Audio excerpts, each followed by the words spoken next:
ഏവർക്കും സ്നേഹവന്ദനം.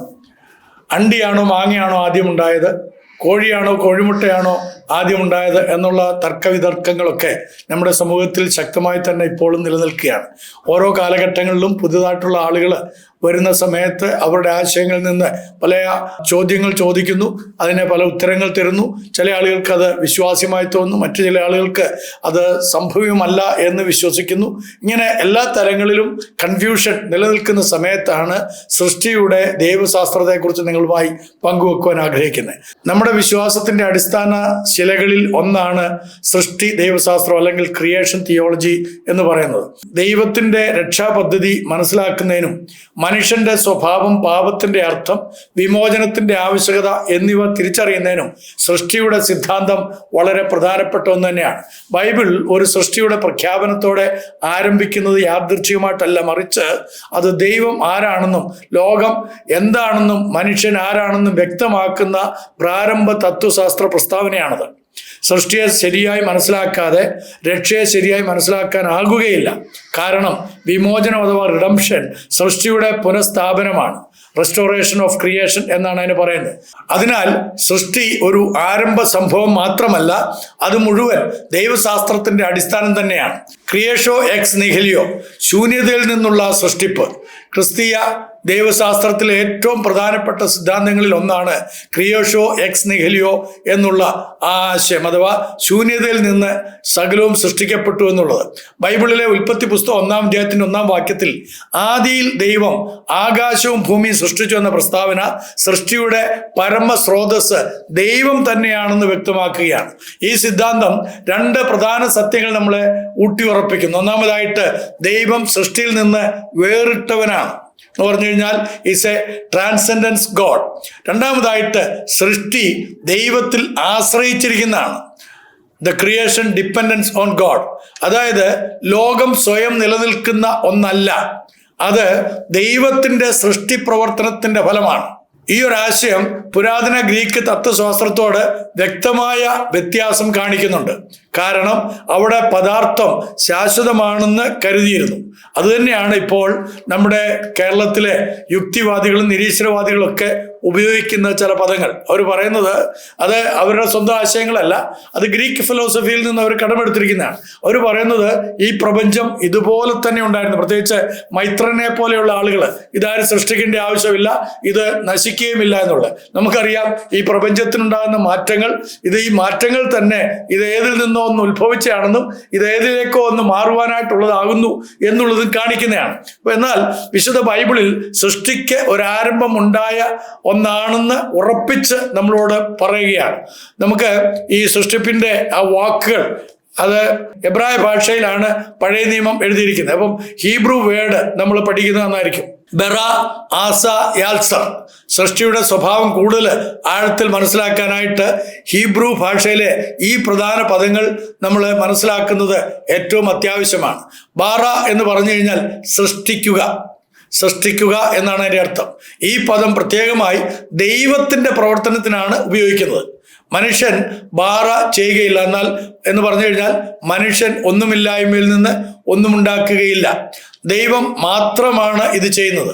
ഇത് പൂർണ്ണമായും പുതിയത് സൃഷ്ടിക്കുക എന്ന ആശയത്തെയാണ് ഈ ബാറ എന്നുള്ള പദം കൊണ്ട് സൂചിപ്പിക്കുന്നത്.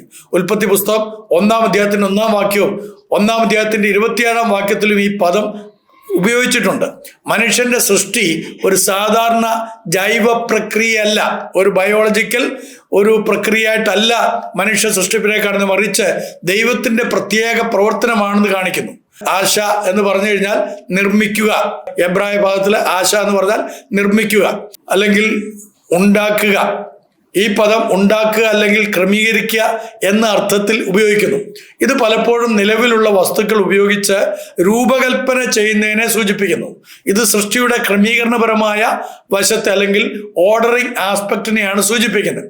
യാസർ എന്നുള്ള ആ വാക്കിന്റെ എബ്രായ വാക്കിന്റെ അർത്ഥം രൂപപ്പെടുത്തുക എന്നുള്ളതാണ്. രൂപപ്പെടുത്തുക. ഈ പദം ഒരു കുശവൻ കളിമണ്ണിനെ രൂപപ്പെടുത്തുന്നത് പോലെ ഒരു ചിത്രീകരണം നമുക്ക് നൽകുകയാണ്. ഉൽപ്പത്തി പുസ്തകം 2-ാം അധ്യായത്തിന്റെ 7-ാം വാക്യത്തിൽ മനുഷ്യനെ മണ്ണിൽ നിന്ന് രൂപപ്പെടുത്തി എന്നാണ് നമ്മൾ വായിക്കുന്നത്. ഇത് ദൈവത്തിന്റെ വ്യക്തിപരമായ ഒരു പങ്കാളിത്തത്തെ കാണിക്കുന്നതാണ്. ദൈവമാണ് ഈ സൃഷ്ടിപ്പ് നടത്തിയിരിക്കുന്നത്. മനുഷ്യൻ യാന്ത്രിക ഉൽപ്പന്നമല്ല, ദൈവത്തിന്റെ കരങ്ങളിൽ രൂപപ്പെട്ടവനാണ് മനുഷ്യൻ. അതുകൊണ്ടാണ് മനുഷ്യനെ നീ ഓർക്കേണ്ടതിന് അവനെന്ത്, മനുഷ്യപുത്രന്മാരെ ഗണ്യമാക്കേണ്ടതിന് അവനെന്തും മാത്രം നീ അവനെ ദൈവത്തെക്കാൾ അല്പം മാത്രം താഴ്ത്തി തേജസ്സും ബഹുമാനവും അവനെ അണിയിച്ചിരിക്കുന്നു എന്ന് ദാവീദ് തന്റെ സങ്കീർത്തനത്തിൽ 8-ാം സങ്കീർത്തനത്തിൽ വളരെ മനോഹരമായിട്ട് പാടിയിട്ടുള്ളത്.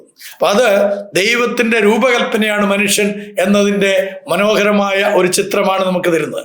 അടുത്തതായിട്ട് ഇമാഗോ ഡെയ് എന്ന് പറഞ്ഞു കഴിഞ്ഞാൽ ദൈവത്തിന്റെ സ്വരൂപം എന്നാണ്. മനുഷ്യനെ ദൈവം സൃഷ്ടിച്ചത് ദൈവത്തിന്റെ സ്വരൂപത്തിൽ. ഉൽപ്പത്തി പുസ്തകം 1-ാം അധ്യായത്തിന്റെ 26-27 വാക്യങ്ങളിൽ മനുഷ്യൻ ദൈവത്തിന്റെ സ്വരൂപത്തിലും സാദൃശ്യത്തിലും സൃഷ്ടിക്കപ്പെട്ടതായിട്ട് പറയുന്നു. അപ്പൊ ഇത് സൃഷ്ടി ദൈവശാസ്ത്രത്തിലെ അല്ലെങ്കിൽ ക്രിയേഷൻ തിയോളജിയിലെ ഏറ്റവും ആഴമുള്ള ഒരാശയമാണ്. നമുക്കറിയാവുന്ന പോലെ ഈ ആശയത്തെ നമുക്ക് കൂടുതലായിട്ട് മനസ്സിലാക്കണമെങ്കിൽ ചില വ്യൂസ്, ചില പ്രത്യേകമായ പേഴ്സ്പെക്റ്റീവ്സ് ഉണ്ട്. ആ കാഴ്ചപ്പാടിലൂടെ നമ്മളിതിനെ ആഴത്തിൽ പഠിക്കുന്നത് നന്നായിരിക്കും. അതിലൊന്നാമതായിട്ട് സബ്സ്റ്റാൻറ്റേറ്റീവ് വ്യൂ എന്ന് പറയും. സബ്സ്റ്റാൻറ്റേറ്റീവ് വ്യൂ എന്ന് പറഞ്ഞു കഴിഞ്ഞാൽ സാരവസ്തു എന്ന് പറഞ്ഞു കഴിഞ്ഞാൽ അടിസ്ഥാനത്തിലുള്ള ഒരു ദൃശ്യം, സാരവസ്തുവിനെ അടിസ്ഥാനപ്പെടുത്തിക്കൊണ്ടുള്ള ഒരു ദൃശ്യം. ഒരു മതത്തെയോ ഒരു വ്യക്തിയോ ആചാരങ്ങൾ മാത്രം നോക്കി വിലയിരുത്തുവാൻ കഴിയുകയില്ല. അതിൻ്റെതായ സത്യങ്ങൾ, വിശ്വാസങ്ങൾ, ആത്മീയ ഉള്ളടക്കം നോക്കിയാണ് നമുക്കൊരു വ്യക്തിയാണെങ്കിലും മതത്തെ ആണെങ്കിലും നമുക്ക് വിലയിരുത്താൻ കഴിയുള്ളൂ. ഇതാണ് സബ്സ്റ്റാൻറ്റേറ്റീവ് വ്യൂ എന്ന് പറയുന്നത്. മനുഷ്യന്റെ ബുദ്ധിശക്തി, ആത്മീയത, നൈതിക ബോധം എന്നിവയാണ് ദൈവത്തിന്റെ സ്വരൂപം എന്നാണ് ഈ സമീപനം നമ്മളെ പഠിപ്പിക്കുന്നത്. രണ്ടാമതായിട്ട് അതിൽ തന്നെ പറയുന്നത് റിലേഷണൽ വ്യൂ എന്നുള്ളതാണ്. റിലേഷണൽ വ്യൂ എന്ന് പറഞ്ഞു കഴിഞ്ഞാൽ മനുഷ്യൻ ദൈവത്തോടും മറ്റുള്ളവരോടും ബന്ധം സ്ഥാപിക്കാൻ കഴിവുള്ളവരാണ്. അതാണ് ഇമാഗോ ഡേ. ഇമാഗോ ഡേ എന്ന് പറഞ്ഞു കഴിഞ്ഞാൽ ദൈവത്തിന്റെ സ്വരൂപ സാദൃശ്യം നമ്മൾ പറഞ്ഞില്ലേ, എന്താ സ്വരൂപ സാദൃശ്യം എന്നുള്ളതാണ് അവിടെ പറയുന്നത്. മൂന്നാമതായിട്ട് ഫങ്ഷണൽ വ്യൂ. ഫങ്ഷണൽ വ്യൂ എന്ന് പറഞ്ഞു കഴിഞ്ഞാൽ മനുഷ്യൻ ഭൂമിയിൽ ദൈവത്തിന്റെ പ്രതിനിധിയായിട്ട് അധികാരം നടത്തുന്നു. ഉൽപ്പത്തി പുസ്തകം 1-ാം അധ്യായത്തിന്റെ 28-ാം വാക്യത്തിൽ the very purpose of man's creation, മനുഷ്യന്റെ സൃഷ്ടിപ്പിന്റെ യഥാർത്ഥ ഉദ്ദേശത്തെക്കുറിച്ച് ദൈവം തന്നെ പറയുന്നുണ്ട്. സകലത്തിന്റെ മേലും ഭരണം നടത്തട്ടെ, സകലത്തെയും അടക്കി വാഴട്ടെ എന്ന് പറയുന്നു. അപ്പൊ ഈ 3 സമീപനങ്ങളും ചേർന്നാണ് സമഗ്രമായിട്ടുള്ള ഒരു അർത്ഥം നമുക്ക് ഈ ക്രിയേഷനെ കുറിച്ച് ലഭിക്കുകയുള്ളൂ, മനുഷ്യന്റെ സൃഷ്ടിപ്പിനെ കുറിച്ച്. ഏതൊക്കെയാണത്? പ്രവർത്തനപരമായ സമീപനം അല്ലെങ്കിൽ ഫങ്ഷണൽ വ്യൂ. അത് ഒരു കാര്യത്തെ അതിൻ്റെ എന്ത് ചെയ്യുന്നു അല്ലെങ്കിൽ ഫങ്ഷൻ എന്നതിൻ്റെ അടിസ്ഥാനത്തിൽ മനസ്സിലാക്കുന്ന സമീപനമാണ്. അതിൻ്റെ സാരം അല്ലെങ്കിൽ അതിൻ്റെ എസൻസ് അല്ല, മറിച്ച് അതിൻ്റെ പ്രവർത്തനവും ഫലവും, റോൾ ആൻഡ് എഫക്റ്റ് ആണ് വളരെ പ്രധാനമായിട്ടുള്ളത്. ഉദാഹരണം, മതം സത്യമാണോ? ഏതെങ്കിലും ഒരു മതം നമ്മൾ എടുത്ത് പരിശോധിച്ചാൽ അത് സത്യമാണോ, അത് നിലനിൽക്കേണ്ടതാണോ, അത് നമുക്ക് പ്രയോജനകരമാണോ എന്ന് നോക്കുന്നത് അത് സബ്സ്റ്റാൻറ്റേറ്റീവ് വ്യൂ ആയിട്ടാണ്, അതിൻ്റെ അടിസ്ഥാനത്തിലാണ്. മതം മനുഷ്യരുടെ ജീവിതത്തിൽ എന്ത് ചെയ്യുന്നു? മനുഷ്യർക്ക് ആശ്വാസം തരുന്നുണ്ടോ ഈ മതം? സമൂഹ ഐക്യം ഉണ്ടാക്കുന്നുണ്ടോ? നൈതികത രൂപപ്പെടുത്തുന്നുണ്ടോ? നൈതികത എന്ന് പറഞ്ഞു കഴിഞ്ഞാൽ എത്തിക്സ് അല്ലെങ്കിൽ മോറൽ വാല്യൂസ്, മോറാലിറ്റി എന്നൊക്കെ പറയും. ശരിയും തെറ്റും തിരിച്ചറിയാനും അതനുസരിച്ച് ജീവിക്കുവാനും സഹായിക്കുന്ന മൂല്യങ്ങളും നിയമങ്ങളും ഇതൊക്കെയാണ് ഫങ്ഷണൽ വ്യൂവിൽ കൂടെ നമുക്ക് മനസ്സിലാക്കാൻ കഴിയുന്നത്. അപ്പോൾ ചുരുക്കത്തിൽ ബന്ധങ്ങളെ അടിസ്ഥാനമാക്കിയുള്ള സമീപനം റിലേഷണൽ വ്യൂ എന്നത് ഒരു കാര്യത്തെ ഒറ്റയ്ക്ക് നോക്കാതെ അതിന് മറ്റുള്ളവരുമായുള്ള ബന്ധം, റിലേഷൻഷിപ്സ് എന്തൊക്കെയാണ്, എങ്ങനെയൊക്കെയാണ് അതിൻ്റെ ഇൻറ്ററാക്ഷൻസ്, പരസ്പരമുള്ള ഇടപാടുകൾ, ഇവയുടെയൊക്കെ അടിസ്ഥാനത്തിലാണ് നമുക്ക് ഒരു കാര്യത്തെ സമീപിക്കാൻ സാധിക്കുന്നത്. ഉദാഹരണം, ദൈവശാസ്ത്രപരമായിട്ട് നോക്കുകയാണെങ്കിൽ ദൈവത്തെ ഒറ്റപ്പെട്ട സത്യമായിട്ട് കാണുന്നത് ദൈവം മനുഷ്യരുമായി, ലോകവുമായി, മറ്റു വ്യക്തികളുമായി എങ്ങനെ ബന്ധപ്പെടുന്നു എന്നത് അറിയുവാൻ വേണ്ടിയിട്ടാണ്. അപ്പോൾ ദൈവത്തെ നമ്മൾ പഠിക്കണമെങ്കിൽ, ദൈവത്തെക്കുറിച്ചുള്ള ആശയങ്ങൾ, അതാണല്ലോ തിയോളജി. അപ്പോൾ ആ തിയോളജി പഠിക്കണമെങ്കിൽ നമ്മൾ ആദ്യം നോക്കുന്നത് ദൈവം ലോകത്തോട് എങ്ങനെ ബന്ധപ്പെട്ടിരിക്കുന്നു, ദൈവം എല്ലാം സൃഷ്ടിച്ചിട്ട് എവിടെയെങ്കിലും പോയി ഒളിച്ചിരിക്കുന്നവനാണോ, അല്ലെങ്കിൽ ക്രിയേഷനുമായിട്ട് ബന്ധമില്ലാതിരിക്കുന്നതാണോ, അല്ലെങ്കിൽ ഈ ദൈവം മനുഷ്യരോട് സംസാരിക്കാത്തവനാണോ? ഒരു വ്യക്തിയോട് മാത്രമേ സംസാരിച്ച് എന്നേക്കുമായിട്ട് സംസാരശേഷി അവസാനിപ്പിച്ചതാണോ? ഇത്യാദി കാര്യങ്ങളൊക്കെ നമ്മൾ ഈ കാര്യങ്ങളിലൂടെ അല്ലെങ്കിൽ ഈ കാഴ്ചപ്പാടിലൂടെ ശ്രദ്ധിക്കണം. ഈ 3 വ്യൂസിലും കൂടെ നമ്മൾ നോക്കണം. 3 വ്യൂസ് ഒറ്റ നോട്ടത്തിൽ പറയുകയാണെങ്കിൽ, ഒന്നാമത്തത് സബ്സ്റ്റാൻറ്റേറ്റീവ് വ്യൂ എന്ന് പറഞ്ഞു കഴിഞ്ഞാൽ ഇതെന്താണ് എന്നാണ് പരിശോധിക്കുന്നത്, സാരം എന്താണ് എന്നുള്ളത്. ഫങ്ഷണൽ വ്യൂ എന്ന് പറഞ്ഞു കഴിഞ്ഞാൽ ഇതെന്ത് ചെയ്യുന്നു, ഇതിന്റെ പ്രവർത്തനം എന്താണ്. റിലേഷണൽ വ്യൂ എന്ന് പറഞ്ഞു കഴിഞ്ഞാൽ ഇത് എങ്ങനെ മറ്റുള്ളവരുമായിട്ട് ബന്ധപ്പെട്ടിരിക്കുന്നു, റിലേഷൻഷിപ്പ് എങ്ങനെയുണ്ട്. ഇത്രയും കാര്യങ്ങളിലൂടെ നമുക്ക് ഈ സൃഷ്ടിപ്പിനെ പോലും സൃഷ്ടിച്ച ദൈവത്തെ മനസ്സിലാക്കാനായിട്ട് സാധിക്കുള്ളൂ. അപ്പം സൃഷ്ടിപ്പിലൂടെ സൃഷ്ടികർത്താവിനെ കണ്ടെത്താൻ തക്കവണ്ണം നമ്മൾ ചോദിക്കേണ്ടതായ 3 കാര്യങ്ങളാണ് ഇത്രയും നേരം പറഞ്ഞത്. നിങ്ങൾക്കത് മനസ്സിലായി എന്ന് ഞാൻ വിശ്വസിക്കുന്നു. രണ്ടാമതായിട്ട് സൃഷ്ടിയുടെ നന്മയും ക്രമവും. ഉൽപ്പത്തി പുസ്തകം 1-ാം അധ്യായത്തിൽ ദൈവം സകലതും നല്ലത് എന്ന് കണ്ടു എന്ന വാചകം കൂടെ പറയുന്നുണ്ട്. ഇത് ആവർത്തിച്ചു വരുന്നൊരു വാക്കാണ്. ഇത് സൃഷ്ടിയുടെ അടിസ്ഥാന സ്വഭാവം നന്മയാണെന്ന് നമുക്ക് ഉറപ്പിച്ചു തരികയാണ്. ഈ നന്മ നൈതികമായിട്ടുള്ളത് എന്ന് പറഞ്ഞു കഴിഞ്ഞാൽ മോറലി ഓണ്ടോളജിക്കൽ ആയിട്ടുള്ളതുമാണ്. മോറലി അപ്രൈറ്റും ഓണ്ടോളജിക്കലിയുമായിട്ടുള്ള ഒരു നന്മയാണ് ദൈവം സൃഷ്ടിച്ച സകലവും നല്ലത് എന്ന് കണ്ടത്. മനസ്സിലായല്ലോ? ദൈവത്തിന്റെ സൃഷ്ടികളൊന്നും ദോഷമുള്ളതല്ല, അത് ദൈവത്തിന്റെ നല്ല സൃഷ്ടിയാണ്. ഈ ആശയം ചില ഡ്യുവലിസ്റ്റിക് തത്വശാസ്ത്രങ്ങളെ അല്ലെങ്കിൽ മാറ്റർ സമം ഈവിൾ എന്നുള്ള കാഴ്ചപ്പാടിനെ പാടെ നിഷേധിക്കുകയാണ്. ചില തത്വശാസ്ത്രത്തിൽ, ചില മതചിന്തകളിൽ അടിഞ്ഞുകൂടിയിരിക്കുന്നത് മാറ്റർ എന്ന് പറയുന്നത് ഈവിളാണ്, ദൈവം എന്ന് പറയുന്നത് ഗുഡാണ്. ഈ good God cannot create the evil. നല്ലവനായ ദൈവത്തിന് തിന്മ സൃഷ്ടിക്കാൻ കഴിയുകയില്ല. ഇതാണ് പലപ്പോഴും രവിചന്ദ്രൻ സാറിനെ പോലെയുള്ള ആളുകളൊക്കെ ചോദിക്കാറുള്ളത്. നിങ്ങൾ പറയുന്ന ദൈവം നല്ലവനാണ്. ഇപ്പൊ മൈത്രേനൊക്കെ ചോദിക്കുന്നുണ്ട്. ആന്റി വൈറസ് എന്ന് പറയുന്ന യൂട്യൂബിലൊക്കെ ഈ കാര്യങ്ങൾ ഇങ്ങനെ, ഇത് പണ്ട് ആളുകൾ പറയുന്ന കാര്യം അത് ഇവരിങ്ങനെ കോപ്പി അടിച്ച് ചോദിച്ചുകൊണ്ടിരിക്കുകയാണ്. എന്തോ വലിയ കണ്ടുപിടിച്ച് സംസാരിക്കുന്ന പോലെ. നല്ലവനായ ദൈവം എങ്ങനെയാണ് ഈ തിന്മ സൃഷ്ടിക്കുന്നത്? അതുകൊണ്ട് ദൈവമല്ല ഇതൊന്നും സൃഷ്ടിച്ചത് എന്നാണ് ഇത്തരക്കാരുടെ മടയത്തരങ്ങൾ. അപ്പൊ നമുക്ക് 6-ാമതായിട്ട് സൃഷ്ടിയും ശാസ്ത്രവും തമ്മിലുള്ള ബന്ധം നമുക്ക് നോക്കാം. Creation and science. സൃഷ്ടിയും സയൻസും തമ്മിലുള്ള ബന്ധം. സൃഷ്ടി, ദൈവശാസ്ത്രവും ആധുനിക ശാസ്ത്രവും തമ്മിലുള്ള ബന്ധം ഏറെ ചർച്ച ചെയ്യപ്പെട്ട ഒരു വിഷയമാണ്. Young earth creationism, old earth creationism, അതേപോലെ തന്നെ തിയസ്റ്റിക് എവല്യൂഷൻ. ഈ സമീപനങ്ങൾ വ്യത്യസ്തമായിരുന്നാലും ക്രിസ്തീയ വിശ്വാസത്തിന്റെ കേന്ദ്രീകൃത സത്യം ഒന്ന് തന്നെയാണ്. എന്താണത്? ദൈവമാണ് സൃഷ്ടിയുടെ ആത്യന്തിക കാര്യം. അൾട്ടിമേറ്റ് കോസ് എന്ന് പറയുന്നത് ദൈവമാണ്. ഈ കാണുന്ന പ്രപഞ്ചത്തിന്റെ സൃഷ്ടികർമ്മം നടത്തിയിരിക്കുന്നത് ദൈവമാണ്. 7-ാമതായിട്ട് മനുഷ്യന്റെ ആദിമാവസ്ഥ, ഒറിജിനൽ സ്റ്റേറ്റ് ഓഫ് ഹ്യൂമാനിറ്റി. മനുഷ്യന്റെ ആദ്യത്തെ അവസ്ഥ എന്താണെന്നുള്ളത് നോക്കാം. സൃഷ്ടിക്കപ്പെട്ട മനുഷ്യൻ പാപമില്ലാത്തവൻ, ദൈവത്തോടുള്ള സമ്പൂർണ്ണ സഖ്യതയിൽ നൈതിക ഉത്തരവാദിത്വത്തോടെ. ഈ അവസ്ഥയ്ക്കാണ് ഒറിജിനൽ റൈച്ചസ്നെസ് എന്ന് വിളിക്കുന്നത്. എന്ന് പറഞ്ഞു കഴിഞ്ഞാൽ ആദ്യത്തെ നീതി. മനുഷ്യൻ നീതിമാനായിരുന്നു, കാരണം അവനിൽ യാതൊരു കളങ്കവുമില്ലായിരുന്നു, യാതൊരു വീഴ്ച സംഭവിച്ചിട്ടുമില്ല. അതുകൊണ്ട് ഇത് മനുഷ്യന്റെ വീഴ്ചയുടെ ഗൗരവം മനസ്സിലാക്കാൻ നമ്മളെ സഹായിക്കുന്ന ഒരു കാര്യം കൂടിയാണ്. അപ്പൊ ദൈവം മനുഷ്യനെ സൃഷ്ടിച്ചത് നല്ലതായിട്ടാണ്. ആ നന്മയായിട്ടുള്ള ആ സൃഷ്ടിപ്പിൽ മനുഷ്യനിൽ ഉണ്ടായിരുന്ന അവസ്ഥ എന്ന് പറയുന്നത് അത് നൈതിക ഉത്തരവാദിത്വത്തോടു കൂടിയുള്ള ഒരു ഒറിജിനൽ റൈച്ചസ്നെസ് ആയിരുന്നു. ഇത് മനുഷ്യന്റെ വീഴ്ചയുടെ പ്രധാനപ്പെട്ട കാര്യം നമ്മളെ പഠിപ്പിക്കുകയാണ്. അടുത്തായിട്ട് സൃഷ്ടിയും ഉടമ്പടിയും അല്ലെങ്കിൽ ക്രിയേഷൻ ആൻഡ് കവനന്റ്. സൃഷ്ടി ഒരു കോസ്മിക് കവനന്റ് എന്ന രീതിയിൽ കാണപ്പെടുന്നു. ദൈവം സൃഷ്ടികർത്താവ്, മനുഷ്യൻ ഉത്തരവാദിത്തമുള്ള ഒരു പ്രതിനിധി. ഈ ബന്ധം പിന്നീട് കവനന്റ് തിയോളജിയുടെ അടിസ്ഥാനത്തിലാണ് നമുക്ക് മനസ്സിലാക്കാൻ കഴിയുന്നത്. 9-ാമതായിട്ട് തത്വശാസ്ത്രപരമായിട്ടുള്ള ചിന്തകൾ. ഈ സൃഷ്ടിപ്പിലേക്ക് നമ്മൾ നോക്കുമ്പോൾ, പ്രപഞ്ചത്തിലേക്ക് നോക്കുമ്പോൾ 3 പ്രധാനപ്പെട്ട ചോദ്യങ്ങൾ ഈ പ്രപഞ്ചം നമ്മോട് ചോദിക്കുകയാണ്. എന്തുകൊണ്ട് എന്തെങ്കിലും ഉണ്ട്? Why is there something rather than nothing? ഒന്നുമില്ലാത്ത ഇരിക്കുന്ന, ശൂന്യമായിരിക്കുന്ന അവസ്ഥയ്ക്ക് പകരമായിട്ട് എന്തെങ്കിലുമൊക്കെ സൃഷ്ടിക്കപ്പെട്ടല്ലോ അല്ലെങ്കിൽ ഉണ്ടല്ലോ, അതെങ്ങനെ ഉണ്ടായി എന്നുള്ളതാണ്. മനുഷ്യന്റെ ഉദ്ദേശം എന്താണ്? നൈതിക മൂല്യങ്ങളുടെ അടിസ്ഥാനം എന്താണ്? What is the foundation of moral values? നൈതിക എന്നവിടെ പറയുന്നത് മോറൽ വാല്യൂസ് ആണ്, എത്തിക്സ് ആണ്, എത്തോസ്. അപ്പൊ ഈ എത്തോസിന്റെ, മനുഷ്യനിലുള്ള ഈ മോറൽ വാല്യൂസിന്റെ ഫൗണ്ടേഷൻ, അതിന്റെ അടിസ്ഥാനം, അത് എവിടെ നിന്നാണ് വന്നിരിക്കുന്നത്? അപ്പൊ ജീവിതത്തിന്റെ ആഴത്തിലുള്ള ചോദ്യങ്ങളാണ് സത്ത, ഉദ്ദേശം, നൈതികത. മനുഷ്യ ചരിത്രത്തിന്റെ തുടക്കകാലം മുതൽ തന്നെ മനുഷ്യനെ അലട്ടിക്കൊണ്ടിരിക്കുന്ന ചില അടിസ്ഥാന ചോദ്യങ്ങൾ ഈ മൂന്നെണ്ണമാണ്. ഈ ചോദ്യങ്ങൾ മനുഷ്യന്റെ ബൗദ്ധികവും ആത്മീയവുമായ അന്വേഷണങ്ങളുടെ ഹൃദയഭാഗത്താണ് നിലകൊള്ളുന്നത്. ഇവയെ മനസ്സിലാക്കാൻ മെറ്റാഫിസിക്സ്, എക്സിസ്റ്റൻഷ്യലിസം, എത്തിക്സ് എന്നീ ഫിലോസഫിക്കൽ ശാഖകൾ വളരെ നിർണായകമായിട്ടുള്ളതാണ്.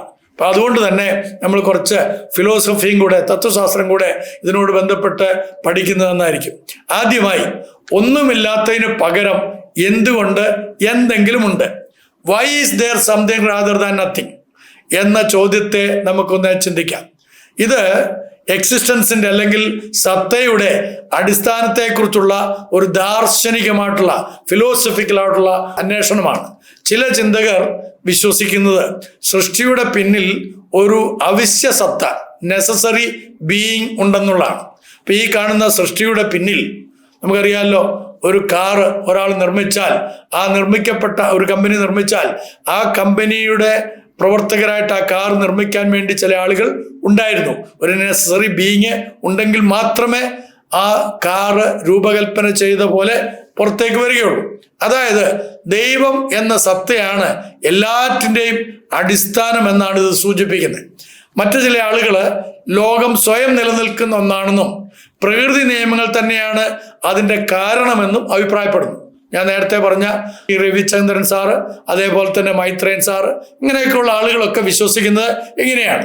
ഈ ചോദ്യത്തിന് ഒരൊറ്റ വ്യക്തമായ ഉത്തരമില്ലെങ്കിലും ഇത് മനുഷ്യനെ സൃഷ്ടിയുടെ രഹസ്യങ്ങളെക്കുറിച്ച് ആഴത്തിൽ ചിന്തിക്കാൻ പ്രേരിപ്പിക്കുന്നു എന്നുള്ളത് വളരെ പ്രചോദനമായിട്ടുള്ളൊരു കാര്യം തന്നെയാണ്. രണ്ടാമതായിട്ട്, മനുഷ്യന്റെ ഉദ്ദേശം എന്താണ്? What is the purpose of human being എന്ന ചോദ്യമാണ്. ഈ ചോദ്യത്തിന് വിവിധ ഉത്തരങ്ങളുണ്ട്.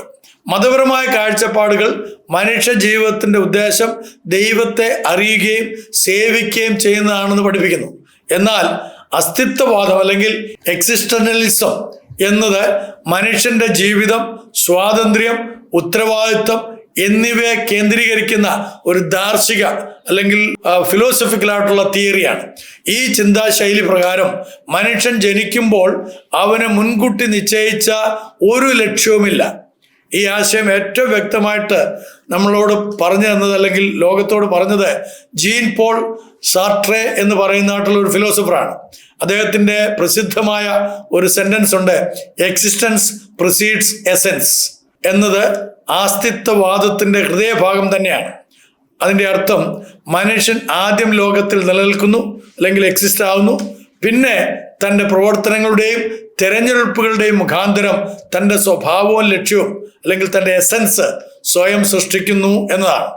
ഇതിലൂടെ മനുഷ്യന് പൂർണ്ണമായ സ്വാതന്ത്ര്യം ലഭിക്കുന്നു എന്നാണ് അദ്ദേഹം പറയുന്നത്. എന്നാൽ ഈ സ്വാതന്ത്ര്യത്തോടൊപ്പം വലിയ ഉത്തരവാദിത്വവും വരുന്നു. മനുഷ്യനെടുത്ത ഓരോ തീരുമാനത്തിൻ്റെയും ഫലങ്ങൾ അവൻ തന്നെയാണ് ഏറ്റെടുക്കേണ്ടത്.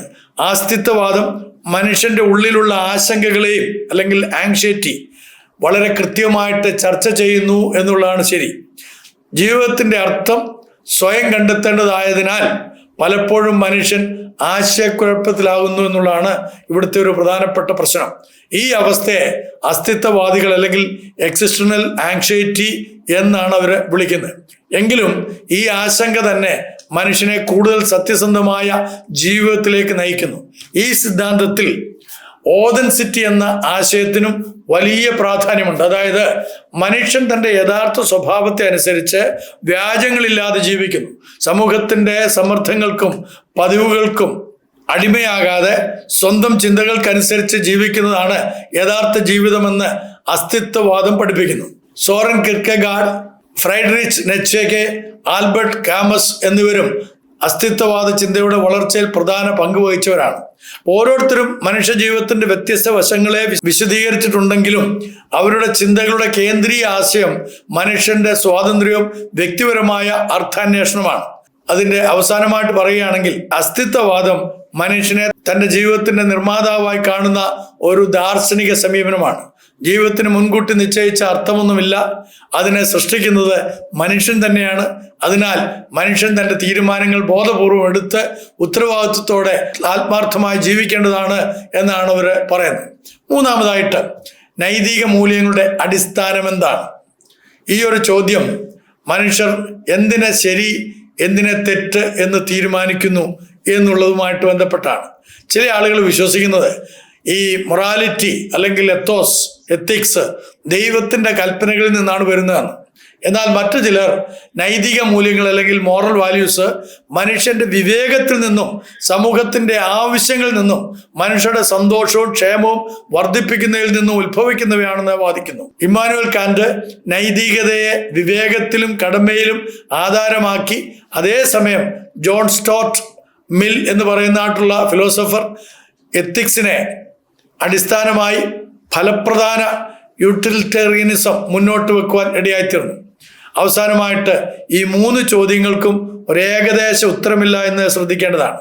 എന്നാൽ ഇവയെക്കുറിച്ചുള്ള അന്വേഷണങ്ങൾ മനുഷ്യന്റെ ചിന്തയെ സമ്പന്നമാക്കുകയും ജീവിതത്തെ കൂടുതൽ അർത്ഥവത്താക്കുകയും ചെയ്യുന്നു. ഈ ചോദ്യങ്ങൾ നമ്മെ സത്യത്തിന്റെയും ഉദ്ദേശത്തിന്റെയും നന്മയുടെയും അന്വേഷണത്തിലേക്ക് നയിക്കുന്നു. അതിനാൽ ഈ ചോദ്യങ്ങൾക്കുള്ള ഉത്തരങ്ങൾക്കുപരിയായി അവയെ അന്വേഷിക്കുന്ന പ്രക്രിയ തന്നെ മനുഷ്യ ജീവിതത്തിന്റെ ഒരു പ്രധാന ഭാഗമാണ്. സൃഷ്ടി, ദൈവശാസ്ത്രം ഈ ചോദ്യങ്ങൾക്ക് കൃത്യമായ ഉത്തരം തരുന്നു എന്നുള്ളതാണ് ദൈവശാസ്ത്രത്തിലെ ഏറ്റവും പ്രധാനപ്പെട്ട മഹത്വകരമായ കാര്യം. ഇപ്പൊ ക്രിസ്തീയ വിശ്വാസത്തിന്റെ അടിസ്ഥാനം തന്നെ സൃഷ്ടിപരമായിട്ടുള്ള സങ്കല്പത്തെക്കുറിച്ചാണ്, അല്ലെങ്കിൽ അതിൻ്റെ ഉത്തരവാദിത്വത്തെക്കുറിച്ചാണ്. ദൈവം ലോകത്തെ സൃഷ്ടിച്ചു എന്ന സത്യം മനുഷ്യന്റെ മഹത്വവും ഉത്തരവാദിത്വവും ഒരുപോലെ വ്യക്തമാക്കുകയാണ്. സൃഷ്ടി ദൈവത്തിന്റെ ശക്തിയുടെ പ്രകടനമാണ്, ദൈവത്തിന്റെ ജ്ഞാനത്തിന്റെ തെളിവാണ്, ദൈവത്തിന്റെ സ്നേഹത്തിന്റെ തുടക്കമാണ്. രക്ഷാപദ്ധതി സൃഷ്ടിയിൽ ആരംഭിക്കുന്നു, പക്ഷേ ക്രിസ്തുവിൽ അത് പൂർത്തിയാകുന്നു. നന്ദി, നമസ്കാരം.